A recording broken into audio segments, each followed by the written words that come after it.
Hello everyone and welcome back to my US Diary official YouTube channel. I hope you guys are having a wonderful day. Before we start, please hit the subscribe button and give this video a thumbs up. Eric to issue a warning. Nick faces complications going to Italy.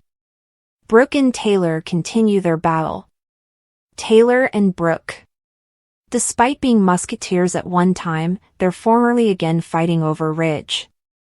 Taylor proposed to Ridge out of despair, and he accepted. While Ridge is committed to her, Brooke is giving up on the man she desires. Taylor watched as Brooke formerly again threw herself at Ridge.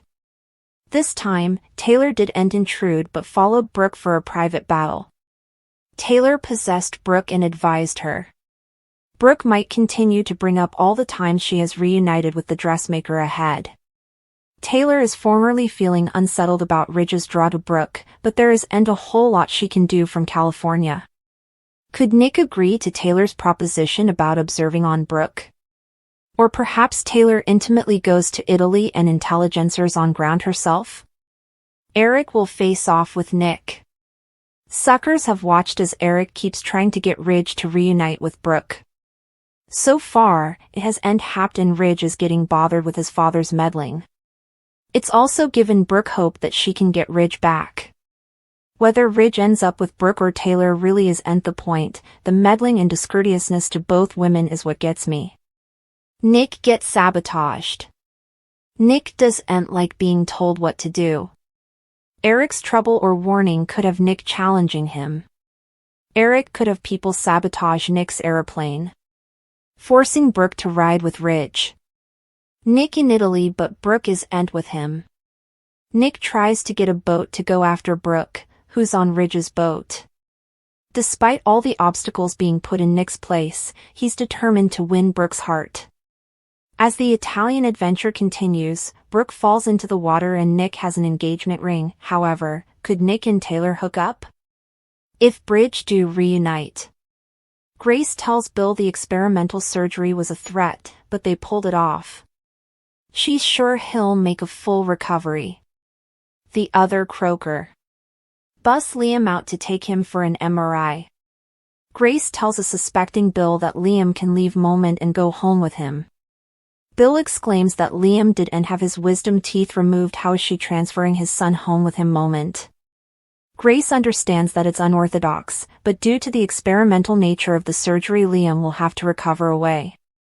She has a plan. Grace will shoot him to Bill's house in an ambulance, where a devoted nanny will look after him. Bill asks if it's okay to move him this snappily. She's sure.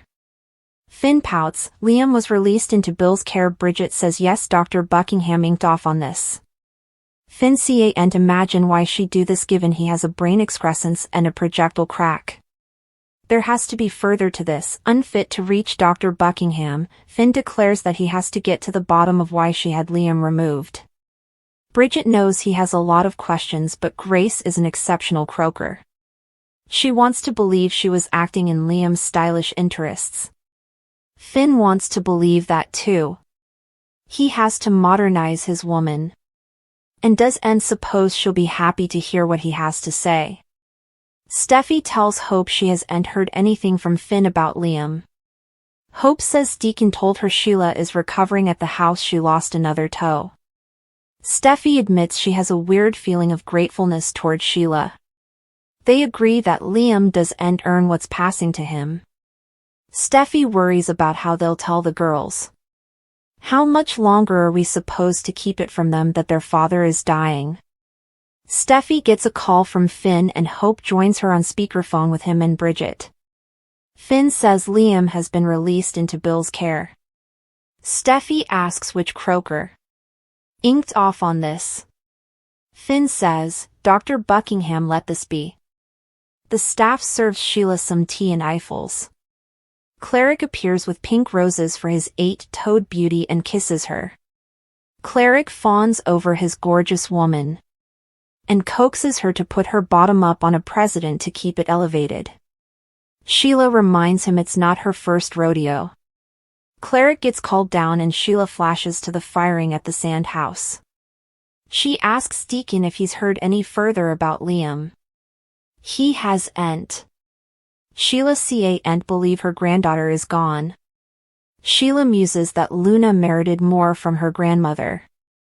She could have given her more support, but rather she pushed her down. Deacon thinks Luna took advantage of Sheila's fidelity. It nearly got her killed. She shot you.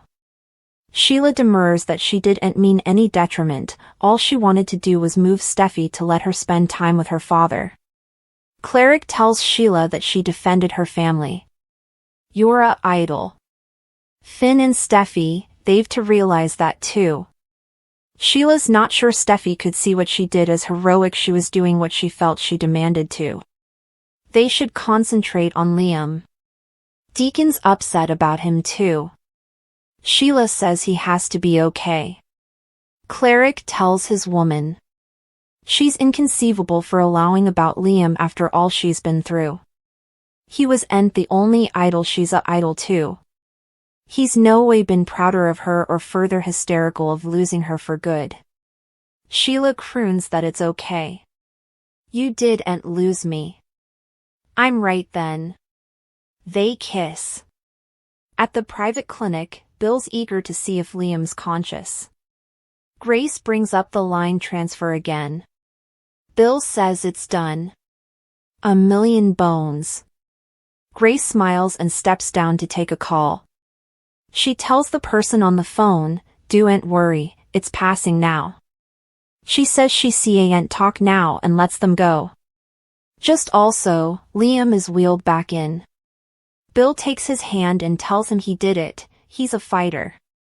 Liam clasps his pater's hand and Bill exhales with relief. Bill tells Liam he made it through surgery and Grace is hopeful. You're coming home. Grace says they've to stay for the results of the MRI, but in the meantime, they'll release Liam. Bill tears up thanking Grace for this inconceivable gift. I'm so thankful. Truly. Bridget gets a call from a nanny and learns Grace is indeed in the structure.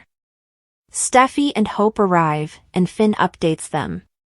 Steffi says she called Bill about 15 times and he wouldn't pick up. The only information they've is that Liam is staying home with Bill.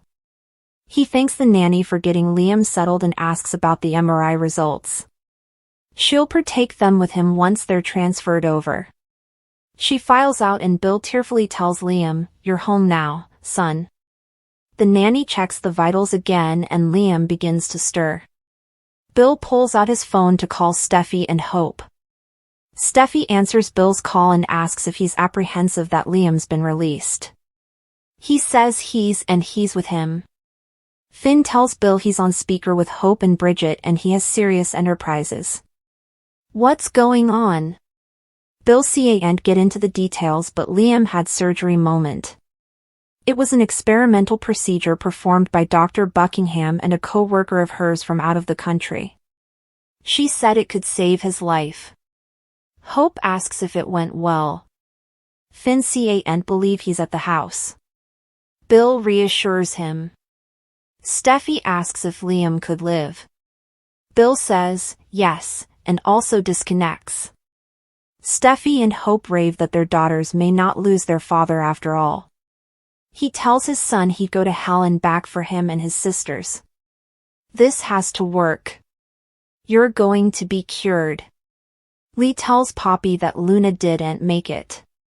She worries when Poppy putatively has no response. Lee continues saying she and Dr. Forrester did all they could, but Luna's injuries were too serious. Poppy looks her family directly in the face and says she gets it and is still glad her son is dead. Lee pushes her family into a test room as she can't believe how cold Poppy is replying to her son's death. Poppy prodigies if she should have prevaricated. Lee says her family is disgusting as Luna was her son, but Poppy says she's happy to be relieved of her. Poppy doubles down and says she's glad to be relieved of Luna. Poppy realizes Luna no way had a chance. Cleric sits next to Sheila and says he allowed. He lost her. Sheila notes she has plenty further lives left to live. They get a little giggly when noting the fact she lost yet another toe. She wants to go check on Luna, but Deacon says he'll take care of it. Finn, Steffi and Hope arrive to see Liam, who's in the same condition as earlier. Steffi and Hope sit next to his bed. Steffi says they're safe because he stopped Luna. Hope says he's not alone as they will be there to support him.